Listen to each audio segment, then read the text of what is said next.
Imagine a child who grows up in a Christian family, a church attending, Bible studying, small group leading, faithful family. The child grows up and goes to college with full intentions of getting involved in a church and campus ministry. Soon, however, he loses sight of what is right. He starts to fall away from the faith. He begins to wonder when the last time he saw his Bible was, or when the last time he even touched it was. He wonders if there is any point in going to church because that could interfere with his social plans.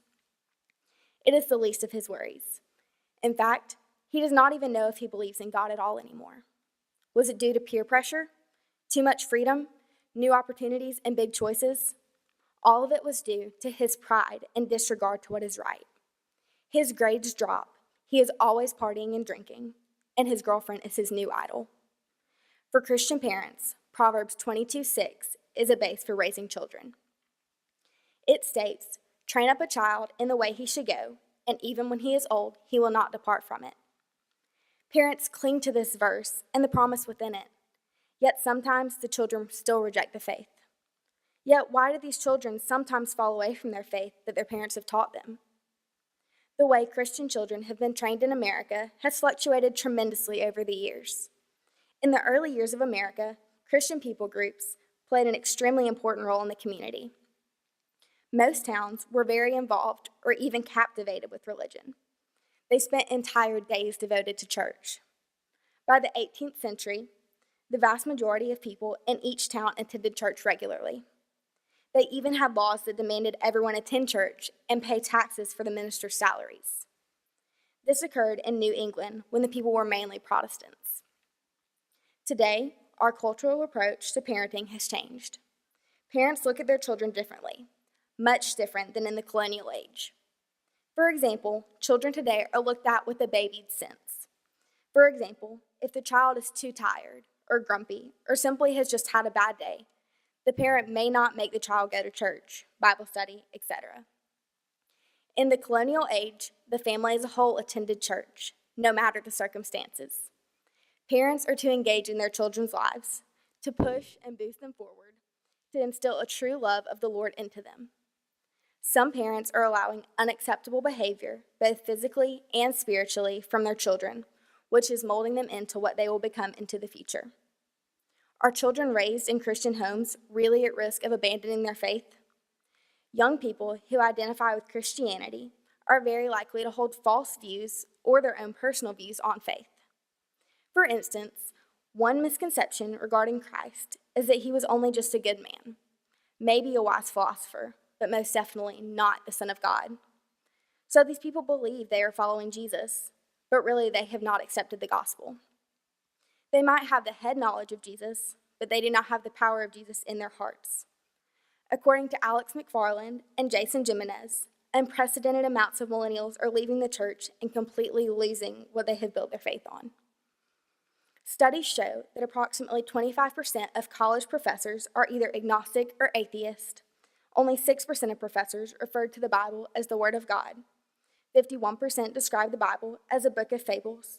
And 75% believe that religion belongs absolutely nowhere in public education. Studies also show that up to 70% of college students during their first year on campus abandon the faith, or at least have their faith shaken, causing them to lose their balance on their beliefs. A good definition of faith comes from Hebrews 11:1, which states, Now faith is confidence in what we hope for and assurance about what we do not see. Christian family is biblically defined in a narrow sense as the parent or parents seeking to establish and raise children in the admonition of the Lord and in a Christian environment. For purposes of this thesis, the phrase abandon the faith will refer to the act of a person rejecting the validity of the Christian faith tradition in which he or she was raised. Free will is defined as freedom of decision or of choice between alternatives. The freedom of the will to choose a course of action without external coercion, but in the accordance with the ideals or moral outlook of the individual. A child's lifelong faith is influenced by how the parents invest in their children, how the church influences the child, and how much a person invests in their faith once they leave home. First, investing in children's spiritual development will help guard against children falling away from their faith when they are older.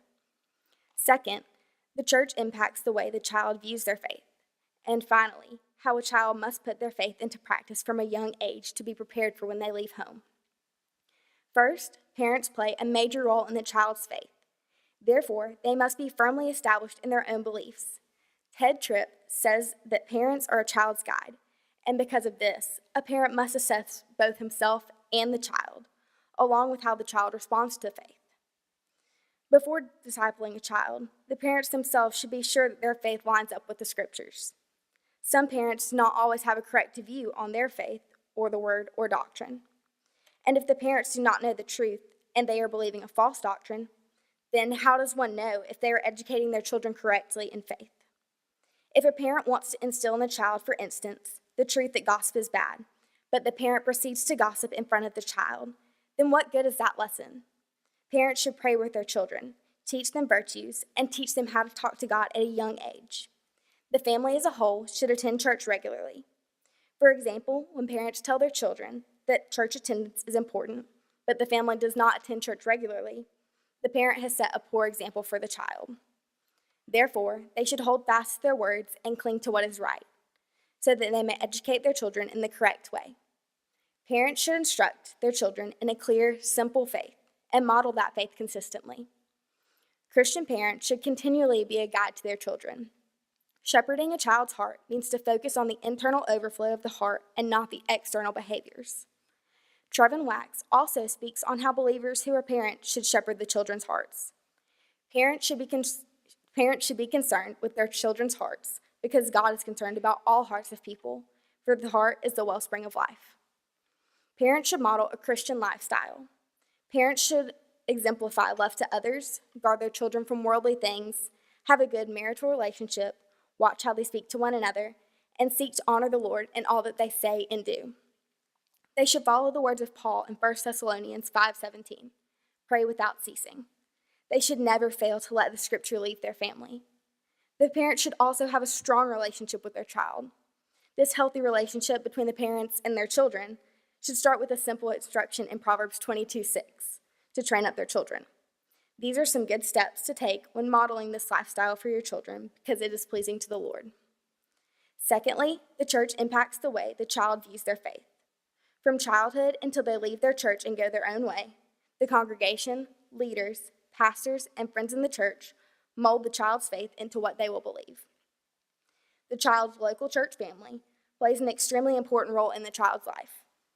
This is why the church as a whole should be sure that their beliefs that they are teaching the children are doctrinally sound. Whatever they are teaching and molding the child into is what the child will exemplify as a young adult and into their adult years. The way the church shapes children leaves a lasting impact, but the church should offer discipleship opportunities rather than just assuming that the child understands everything being said or taught to them. Church leaders tend to think that the children in their churches are on the same page with their views and beliefs. Church leaders can even wonder if the children are too young to understand what they say, or if the children are even listening when they do speak to them. Are church leaders missing the big picture? In an article by Carrie Schmidt, a pastor in Connecticut, entitled Problems with Fun-Focused Youth Ministry, he states that ministry leaders are called to biblical pastoral roles and not entertainment roles. If children think of a church as all fun and games, their focus is not actually on the Lord, and their priorities and understandings can very easily get mixed up. The church should model in a pleasing way to the Lord. The church should draw an extremely clear line of what is wrong and what is right. Churches and church leaders should lead with a servant's heart, have a loving attitude, and should walk in a Christian lifestyle and manner to be a role for the students in their ministry. As a youth leader, or even to qualify as a youth leader, he or she must have a heart for children, a heart for Jesus, and a correct attitude for their calling. The rest of the ministry will then fall into place. What kind of relationship should there be between church leaders and the youth? The church should always offer to the child a strong Christian community, as well as friendships with the child. As an older mentor to the child, the leader should have strong bonds between themselves and the youth. But it should be a wholesome and healthy relationship. There should be many relationship protections within the church as a whole, and leaders should produce spiritual growth in the children. Obviously, the church leader should guide the child down the correct path and be a shepherd to them in all aspects of that child's life. Also, there should be a distinct line between authority and friend. Of course, the child will have a strong bond with the leader, but it cannot be strictly a friendship. That is a line that should never be blurred. Third, and finally, parents should encourage their children to take personal ownership of their faith. This age period is one of the most challenging to be in as a follower of Christ. Children must put their faith into practice, especially when leaving home. Children can practice their faith by having a personal relationship with God through Bible study and prayer, studying worldview and training in apologetics, and participating in service and evangelism opportunities. Children must first develop their own personal relationship with God. How does one build one's own faith? How does one make faith personal without the guidance of a parent? A good start for this comes from Jeremiah 29:13, which states, "If you look for me wholeheartedly, you will find me." This verse helps one to establish a personal relationship with God on their own. Once away from parents or guardians, your decisions are on your shoulders. No matter how big or small the choice is, it is now your responsibility. To make faith your own, one must serve, connect, and make time for God on a regular basis. If you are raised in a Christian home, you already have some kind of idea of what it means to live out your faith. But now is the time that your faith is challenged. This can be achieved through connecting with other believers and making time for the gospel. Secondly, apologetics, which are defenses and beliefs in faith, matter when making faith your own. In Charles Colson and Nancy Pearcey's book, How Now Shall We Live, they say that our choices are solely shaped by our worldview. This statement is true, especially regarding faith on your own, in a sense. Our worldview is the sum of all of our beliefs about or regarding the world that guides us with our actions and choices daily. Apologetics are more important because they help to shape your faith. This is why apologetics are essential to each individual. To justify their religious beliefs, apologetics are necessary in each aspect of a strong and faithful heart. When Colson and Pearcey elaborate on apologetics, they make it known that our worldview relies on apologetics, and that is something that we cannot live without. Knowing how to apply apologetics is important because it shapes each action you make. Especially when leaving home after high school, making faith your own can be tedious, but not if you apply what you know. Yes, it can be a struggle sometimes, just like any other thing in your life, but it makes it easier if you have already prepared and know your apologetics from the start. Finally, it is important to offer service opportunities to kids and to teach them to evangelize. As Christian adults and role models, each person should take initiative to prepare their child to evangelize and evangelize correctly. In an article about the Child Evangelism Fellowship Program, also known as the CEF, it speaks on how by adults surrounding the children and leading them well, it encourages the children to get involved in their local churches from a young age.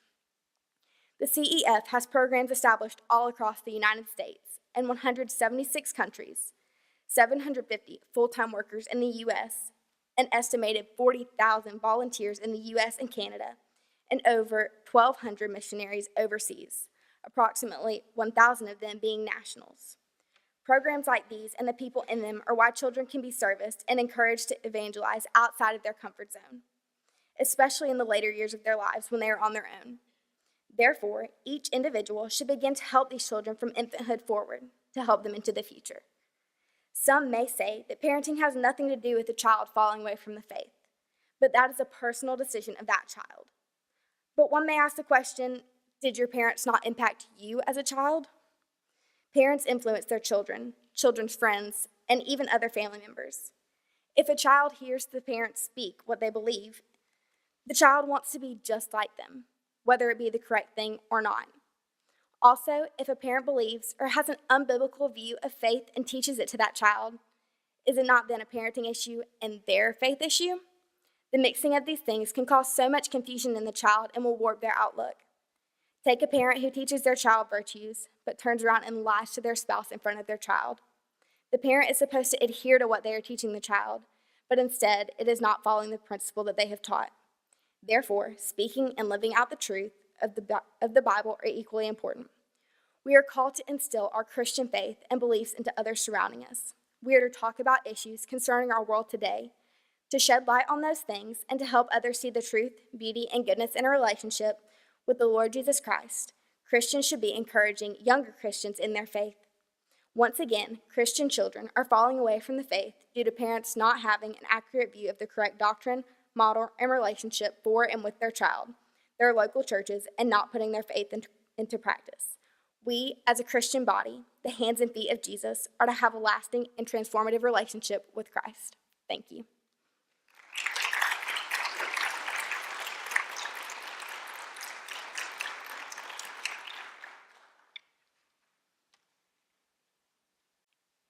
Thank you, Olivia.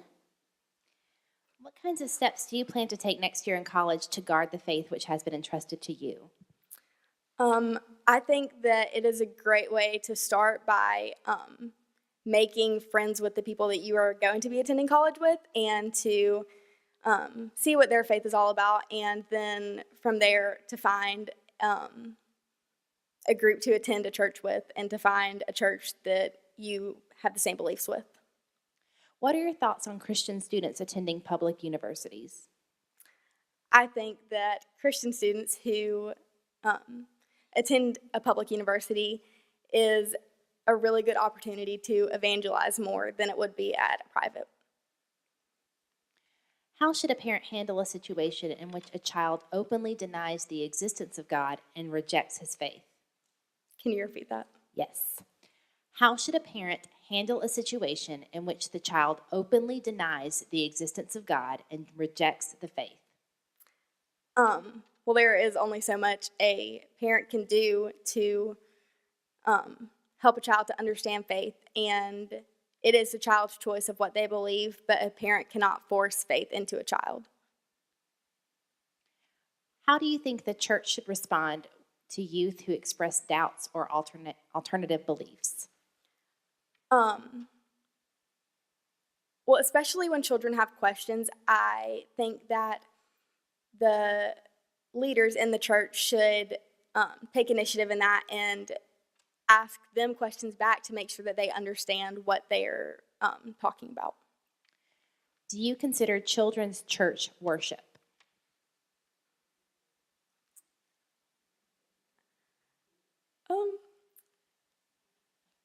I didn't really research that, so.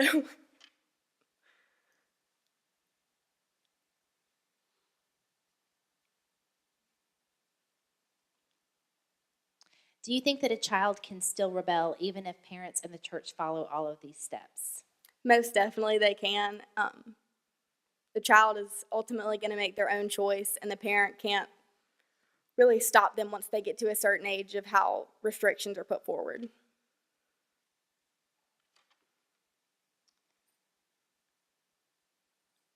Is it possible for a parent to push a child too hard toward a certain kind of religion or toward Christianity?